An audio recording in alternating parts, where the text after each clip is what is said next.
Welcome to the T. Allen Haynes Radio Show. Conversations with elite business leaders from around the world. And now, here is your host, T. Allen Haynes. Welcome back to the show. We've got a great guest for you today. We've got Anthony John Amyx, and he increases your influence, impact, and income. And in 2009, he put down his guitar to stop touring as a professional musician and built a personal brand known as the Twitter Rockstar, where he trained over 10,000 people on how to use Twitter to generate leads and sales. Now he's an international personal brand and business growth strategist who teaches business owners and entrepreneurs how to build and grow an online business using social media and other innovative marketing strategies. And along the way, he's been featured on CNN, Business Insider, Creative Live, and is a mentor to several of Forbes' top social media influencers. He's also the creator of the online courses, Tweet Like a Rockstar, and the ITER system, and the high-converting webinar starter kit. Anthony, welcome to the show. Hey, glad to be here, brother. Really excited to kind of kick it and just have like a little cup of coffee and get into whatever you'd like to get into today. Awesome, man. We're super excited to have you there, and thank you for accepting my invitation. But let's get right into it. Tell us a little bit more about how you're helping or what you're doing to help the clients that you're helping. It's really helping them build a personal brand. So the opportunity a lot of people have is taking their expertise and their years of being on this planet, taking that wisdom and packaging it into some form, whether it's a product or whether it's a service of some sort to help some person get a result and make a positive difference in the world and get paid in the process. And so Twitter is a big piece of that for me because it's a way to get free traffic and reach your people immediately and also be able to increase your influence because the more people you have following, the bigger audience you have, the more you're able to drive traffic back to your home to be able to sell more products, help more people, and make a difference in the world. But that's really what I really help people do is build that personal brand and being able to be, highly paid in the process. Awesome. Well, I was fortunate to meet you in Houston at another event, so I know a little bit about your backstory, but tell our audience, what led you to this field and how you got started in this business. For me, it started kind of unconventional. I started in rock and roll, so I spent 10 years being a professional musician in a Christian rock and roll band. And so growing up, I had this desire to kind of, to be a musician. And to this day, I can't read music. I don't know keys. I'm like the world's worst professional musician in the history, probably. But I just was able to work really hard, get to a place where we had two offers from record labels. We had radio play. I took care of all of the business in the back end, and that's how I kind of got into the game of like marketing and sales and building an audience and knowing how to communicate with an audience and, being comfortable on camera and being comfortable in pictures and figuring out what is this whole brand thing, because as a musician, it's one thing just to be a musician making music, but it's another whole game to be able to package that into an artist, right, as a brand, creating an experience. And so that 10 years kind of was the catalyst for my mindset to be able to shift into the game of social media when I saw the opportunity in 2000. I started seeing the opportunity in 2008. I went all in around 2011. And so that's where I started learning social media. We fast forward. I took a lot of the concepts I learned as a musician and was able to create a brand, a personal brand as the Twitter Rockstar. And that's how I got featured, into Business Insider and taught, over 10,000 people when we streamed live to Creative Live a couple years ago. And then just being able to package all of this wisdom up and being able to share frameworks to people to build that personal brand. So that's kind of the evolution in the background. Yeah, that's awesome. They always say, you can learn a lot from a rock star or from a professional wrestler. I mean, you guys get it. So tell us a little bit about, where you're from and where you grew up. Yeah, so one of the stories we shared at Sponsorship Boot Camp, and I really don't share it a lot, and I don't know why I don't share it a whole lot, but it is a kind of integral piece to my background. I grew up, in a little small town called 7 Points, Texas. The locals call it 7 Pints, Texas, because pretty much all there is to do is hit up little honky-tonk bars and drink beer. And you either work in the oil field if you're a guy, or construction, or you have a job like at the local Walmart, or you're a teacher. And that's pretty much the whole economy where I grew up. The population of the town I grew up in was about 1,280 people. I think it's around 1,400, so it's a booming economy now. So that was like probably including all of the cows and everything. But I was able to always be really open-minded. Music, taught me a lot about fashion. I always love art. So I went to university, an art student, finished top of my class there, and was able to be experienced through kind of the arts and be always open-minded. But that's kind of my background, is coming from this small town and just having this dream to be able to figure out, how can I, impact the world? And that's what took me to rock and roll. And I thought the only way to impact the world was having guitar strapped across, the front of me on stage in front of thousands of people a night. But then I saw the opportunity in 2008, because I read a book by Tim Ferriss called The 4-Hour Workweek. And I was like, so you can use the internet to be able to share a message and impact people and get paid. Why in the hell did people not teach me this in university? Because I would have totally majored in this rather than art, right? And so that was like a huge pivot for me, and my wife and I, we love to travel. We just got back from Chile. So it's been really cool to have this background of essentially growing up with rednecks, and there's nothing against rednecks. It's just the type of people I grew up with. And even to this day, I still got a little bit of that blood in me. I drive a lifted, Jeep sitting on 35s. I'm from Texas. I like shooting guns. I do all of these things. I don't look like it. People look at me. They're like, oh, you're from Los Angeles or whatever. But I still have that East Texas roots in me. But it just kind of goes to show you, regardless of where you're from, as long as you understand what your talents are and you go to work to get the skill sets that you need, that you can create whatever it is that you want to experience on this planet. That's awesome. Thanks for sharing that with us. And you mentioned a while ago a book that you had read, but is there another book that's really influenced you along the way? There's been so many books that have influenced me.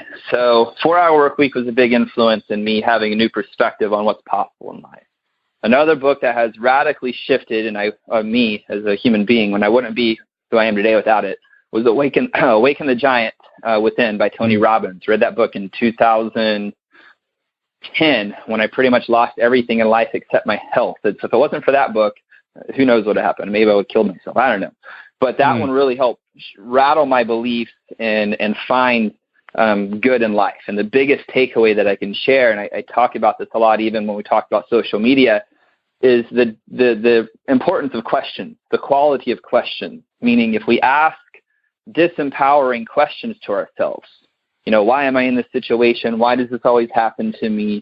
Why am I not good enough? Well, then we're going to get disempowering answers. Well, you're a piece of shit this way, this way, this way. You're a failure because of this way, this way, this way. And it continues to put us down in this downward spiral of depression, creating more opportunities to be depressed because we're asking ourselves disempowering questions, not bad questions, or just disempowering questions, right? And so if we can learn to become mentally aware, to shift and say, well, is this empowering or disempowering me? Well, it's sure as hell causing me stress and making me unhappy.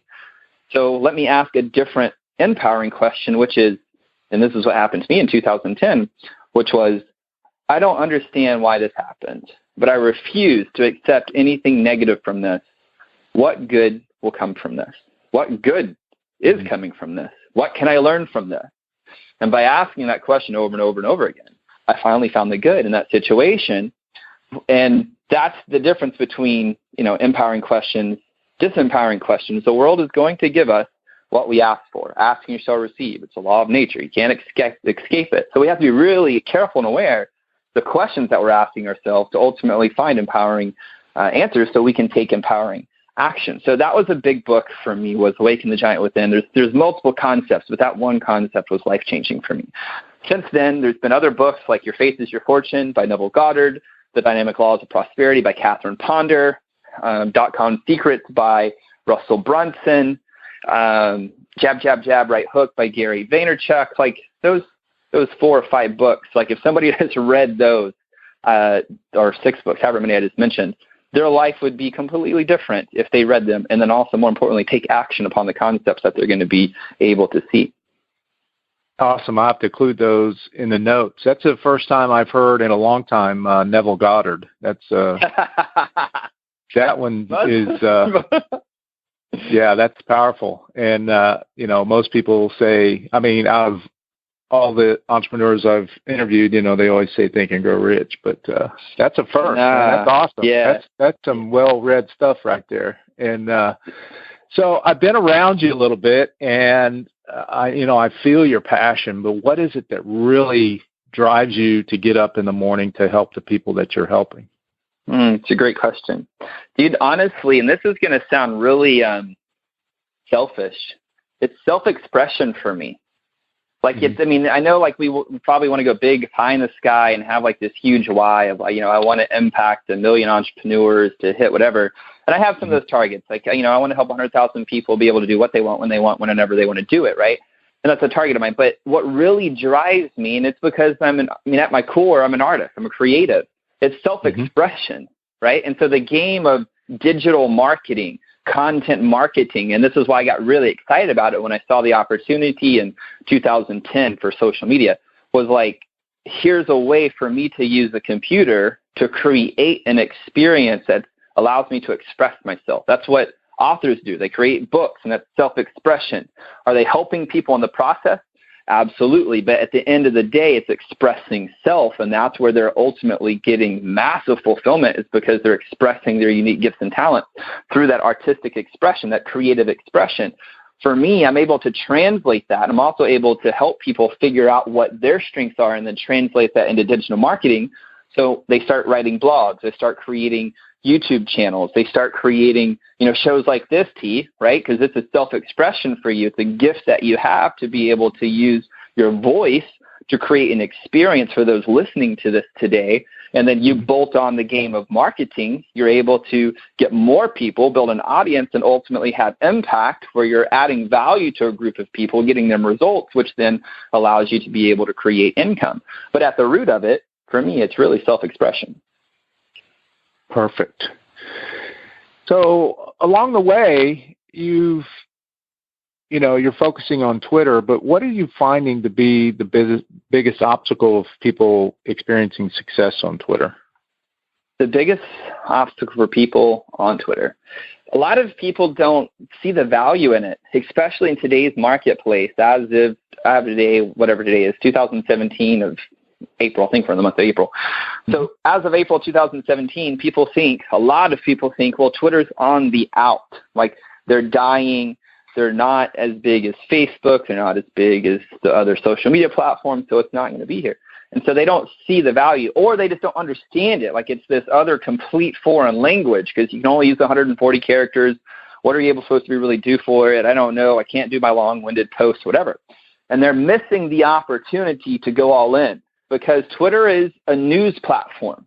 Like, if you go look into the iTunes store, it doesn't say social networking. It started that way, but it is no longer considered a social networking platform. It's considered a news platform. And so if personal brands, people that have a message, understand this shift, they can have a mindset conversion, and they can understand, like, Twitter gives me the ability to be a Fox, a CNN, a BBC, a media outlet where you can use the network, the platform of Twitter, to be a media company where you're broadcasting your message and creating an experience for your perfect ideal target market. And it doesn't have any barrier of entry. So if we look at Facebook, we have to have people like us to reach our message, or we have to spend money to target them. We have to have them like our page, which then we're only going to reach, 3 to 30%, depending on your strategy that you got going on. But that's what's going to happen unless you're spending money. But on Twitter, you can reach these people without any barrier. You know what I mean? Like, you can just go find your people. You can follow them. They can follow you back. You can even send them at replies, messages, etc., without them even following you, so you can get your content out in front of the people. But a lot of people make the mistake of push, where they're selling, before ever just saying, let me slow down. How could I use this idea of Twitter to create an experience for the user where I am becoming the voice, the authority. And T, this is one of the things that you do really well, is helping people become an authority. So we're using Twitter to say, well, how do I then share did you know statements and facts and stats and start using headlines and power words like media companies have been doing for, decades and decades and decades? How can we start learning how to communicate our blog titles and our radio shows and our podcasts and the content we're creating out there on a consistent basis, so we have that media platform? As a result, we have more influence because we have more people following us, but more importantly, we bring traffic to our home, which is our website. And if we have a place where people can put in their name and email address to join our newsletter or their free training of some sort, which is what I prefer. I usually don't tell anybody to say, hey, join my newsletter, because nobody wants more email. But if we're driving them to our home, then we can start capturing that to actually build a real audience to then monetize it in the back ends of our businesses. Beautiful. That's a beautiful thing. I remember when Twitter first came online, and I was in corporate America at the time, and I'd mentioned it to a vice president, and his first, I encouraged him to get his handle right. And he's like, man, I ain't got time for this. We ain't got time for this. And I bet they're eating their words now. But that's very cool. So what are some of the things that they can, overcome or avoid that could prevent them to be, have a successful campaign on Twitter, or to benefit from what it provides? What would be some of the things to avoid? So there's a couple of deadly mistakes. So one is, don't use a logo as a profile image, because people want to connect with real human beings. So use a very powerful, where you're showing up with confidence and certainty of an image of yourself, 3/4 shot where people can see your eyes and face, preferably. So avoid that. Don't use logos. The second thing is, don't mess up your bio and just throw random words and hashtags in there. Again, people want to connect with real human beings. So give them an opportunity to understand who you are and what you do. The best way to do that is use 3 or 4 words that describe you as a human being in life and in business, and then having a simple sentence. I call it a power statement. I help who do what, right? So just keep it really simple. Don't make it sexy. Don't make it clever. Just tell them exactly what you do or who you help and what you do. Like really, really, really simple. That's going to be the second thing that they can avoid. The third thing they could avoid is sporadically tweeting, like once this time, and maybe get really amped up and you're all in, and then you take a break and you don't do it anymore.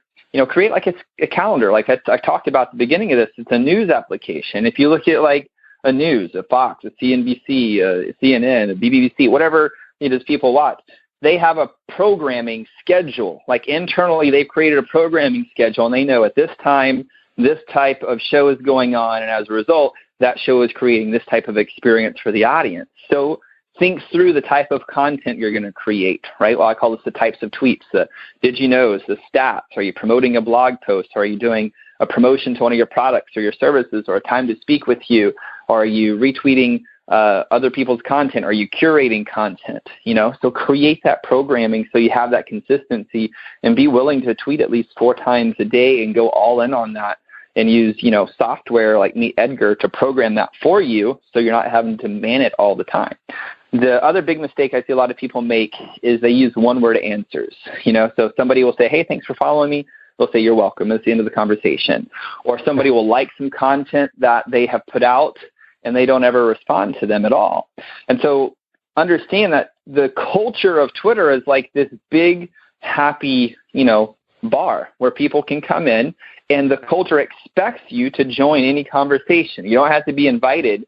It'd be like you walking into a room, like a bar, and you're ordering your drinks, and maybe you have a Weimaraner, and out behind you, you hear these people talking about Weimaraners, and you're like, hey, and you look over at your wife, and you're like, hey, babe, they're talking about Weimaraners. We love Weimaraners. Ours is awesome. Let's go talk to them. So you grab your drink, you go to that group of people that are complete strangers, and you're like, hey, sorry, I just getting a drink and overheard you guys talking about wines. And, me and my wife, we own one. We just got one a couple of years ago, and he's pretty cool. You mind if we hang out with you guys for a little bit? And they're like, sure. And then you guys start talking about Weimaraners. And then from that, maybe there's opportunities of different synergies, and they invite you on podcasts, or they're like, hey, let's go grab coffee, or hey, let's get to know each other. You don't know what's going to happen, but you just find that common ground. That's the culture of Twitter, and most people kill that opportunity by just saying thanks or not responding at all, instead of using their ability to communicate with human beings like we do every single day.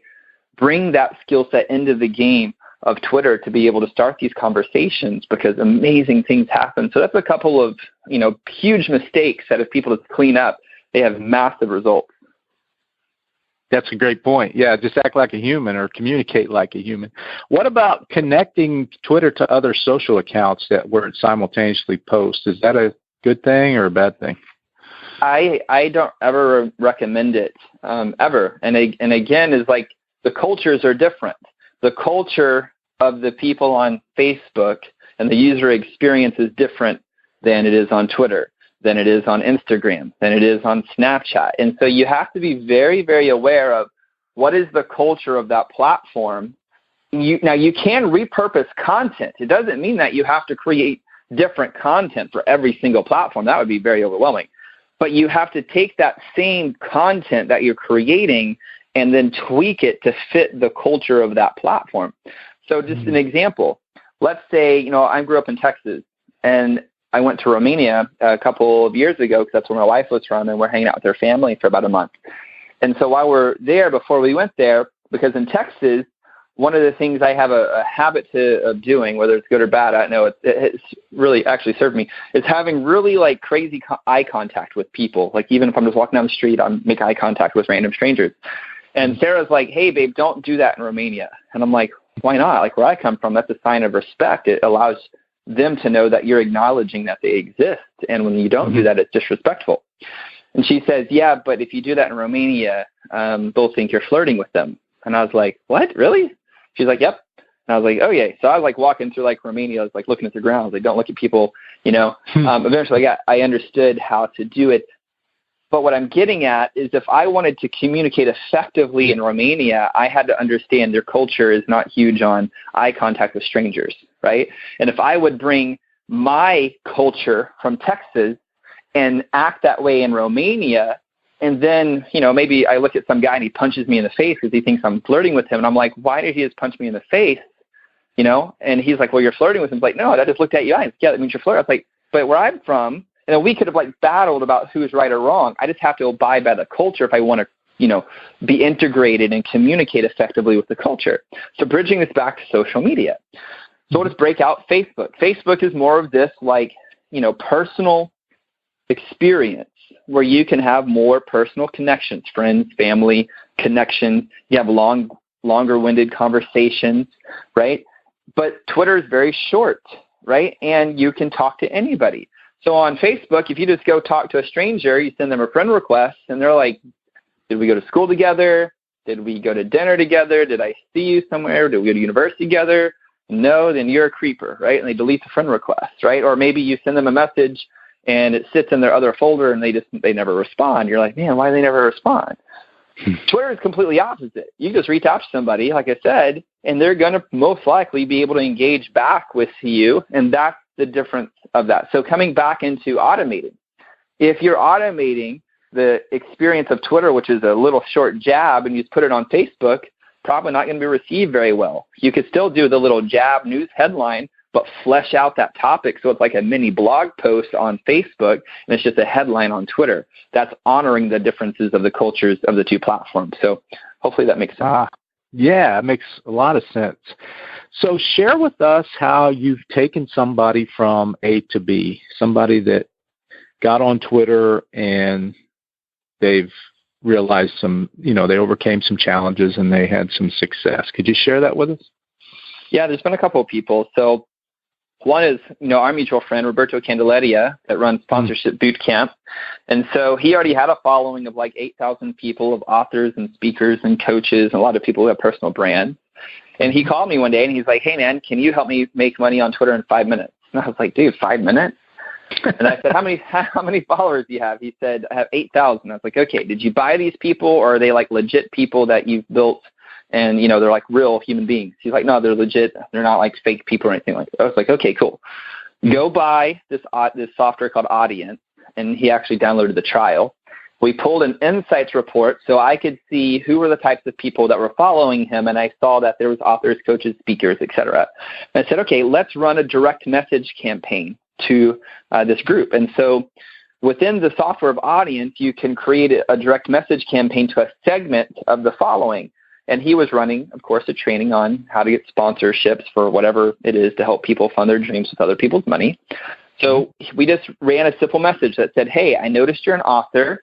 I'm hosting this training on how to get your book sponsored. I thought you may like it. Here's the link if you'd like to join us. So it's very casual because that's the brand of Roberto, and that's how he communicates like in the real world with other people. And it only went to those people who had the word author in their bio. So only authors saw that message. As a result, people opted into his webinar. They bought his product. People also went to his website. They paid him for some coaching, consulting, and he made like $2,000 within 5 minutes of executing that direct message campaign, all while doing it from his phone while talking to me, just walked him through it, eating a cookie and having some coffee at Corner Bakery. So that's one example. Another example is Frank Provenzano, and he's one of the hockey sports reporters here in Dallas. And he has this app called Fanzai, which is just for the NHL market where people, NHL fans, can talk to each other to prove who's the better fan, right? So it's kind of like a gamified version of Twitter, but just for hockey users. And so the year before we started working together, he was spending money on ads, and it was costing him, I don't remember his numbers exactly, but I want to say it was like $20 or $30 to acquire a user for his app called Fanzai. And he's like, dude, is there anything I can do with Twitter? And I was like, of course. So he had like a small following of like, I don't remember exactly what it was, 1,000 or 1,200 or something like that. And then he started going out and connecting with all of the people in his industry in the hockey world, built up a bigger following. He got some more places to speak at on CNN and ESPN for different radio shows that he was doing, which gave him more exposure that came from Twitter. And he was just tweeting about some real-time stuff. But more importantly, he started driving people to his website because they helped him create an opt-in offer that he didn't have before. And so he was able to build a pre-launch list just from Twitter, like just from connecting with people who are interested in hockey. They visited his website. They signed up. They gave him their name and email address for free to be part of the pre-launch for Fanzai. And so just this past summer, he was getting people that he was having to pay $20 on Facebook ads to get them to the site. He was starting to use Twitter to build his brand, become more of an influencer. He even got verified and got the little blue check mark because he's an influencer of hockey and in that world.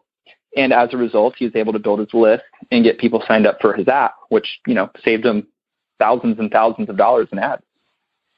Wow. That's some great nuggets right there. Thanks for sharing that. You bet. What would be the most important thing that you would tell the listener they should think about before engaging in this Twitter? Yeah, the biggest piece is having a content marketing strategy in place. And the reason I say that is if you don't have a home to take people to, and this goes for all social media, then it becomes work for the sake of work, and people are like, well, I use social media and it doesn't make me any money. And it's like, yeah, because your foundation's all messed up, right? Mm-hmm. You're out here tweeting, you're out here making these posts, but the whole goal of this is you're using social to be an extension of who you are and who your brand is, but bring them back into your home, which is your content, and have a really good opt-in offer. So you're building your email list, and from there being able to monetize that through different, email marketing strategies, through webinars, through, launches, and there's multiple things that you could do to monetize that. But that's the linchpin of the whole game of Twitter, in my opinion, becomes from your content, because from that content you can start creating the programming for the user experiences. So okay, well, I'm starting, every Thursday I put out a blog post, whether it's video, whether it's a podcast like this, it doesn't matter, it's content. And then you can say, cool, well, I have a show that drops on Thursday, so I'm going to make sure I'm going to break that up into 5 different tweets.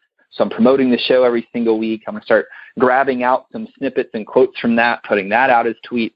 And so all of the stuff that you do for Twitter, those four 4 to 9 times a day of tweets that you're creating revolves around the content with the sole intention to drive it back to the content to add value to then get them to opt in, so you're ultimately able to monetize that. That's the biggest piece I could tell people is have a content strategy in place. Excellent. Should it be a mix of text and graphics or video, or mix it up? Yeah, so I would mix it up. So it depends on what your goal is. So if you have an image, if you use an image with a tweet on Twitter, it's statistically proven to bump your engagement rates by like 55%. I may have my number off a little bit, but it's around 55%. I think I got my number right. But somebody's mad if they're like, it's 57. Don't get mad at me. So it's somewhere around 55%. And so what that means is it's going to help more people like that post and also retweet it, share it. So therefore, you're going to have more exposure, more impressions. But it may not necessarily help clicks to your home. I was talking with a guy about this the other day because he's like, oh, you don't have a whole lot of retweets. You don't have a lot of this. You don't have a lot of that. And I'm like, I don't care. You don't like it or not. I have traffic to my site every day, and people opt in every day, and I make money. So I don't really care about all the social proof stuff, as far as how many likes and retweets. That's a vanity metric, unless I'm looking for impressions. So sometimes if I'm driving, my goal is clicks. A really good headline, just a great headline with a link to the blog post and 1 or 2 hashtags, that's going to hit my goal, which is clicks to that blog post, right? So it's worth testing, T, to be like, mix it up if, to have those images. So you're breaking up that user experience and you're creating some quotes, from shows like this. You could use Canva or something like that to create a nice branded image to pull it. And that would be something that would, people could share, and you're adding value. But you're also mixing it in with headlines, so you're driving traffic back to the content. And videos are great too. I mean, there's like 70% of people watch the videos, the native videos on Twitter. So videos are a great way. It's just, again, thinking through what is the goal of that content, that user experience that you're creating. Perfect. Well, I know the listeners are super excited to find out more on how you can help them. What's the best way to do that? The best way is just go to ajamyx.com. That's ajamyx.com. There's the 7 deadly Twitter mistakes are there. The blog is there. There's some free video training on how to build a highly profitable personal brand. All of that is there. So that's the best place people can go and just connect with me there. Awesome. Well, thank you very much for being on the show. You had some great content, and it's always a pleasure. Absolutely, T. Appreciate it, brother. You're welcome. Well, there you have it for this edition of the show. We'll see you the next time. Thanks for listening to the T. Allen Haynes Radio Show with T. Allen Haynes. Conversations with elite business leaders from around the world. We will see you next time on the T. Allen Haynes Radio Show.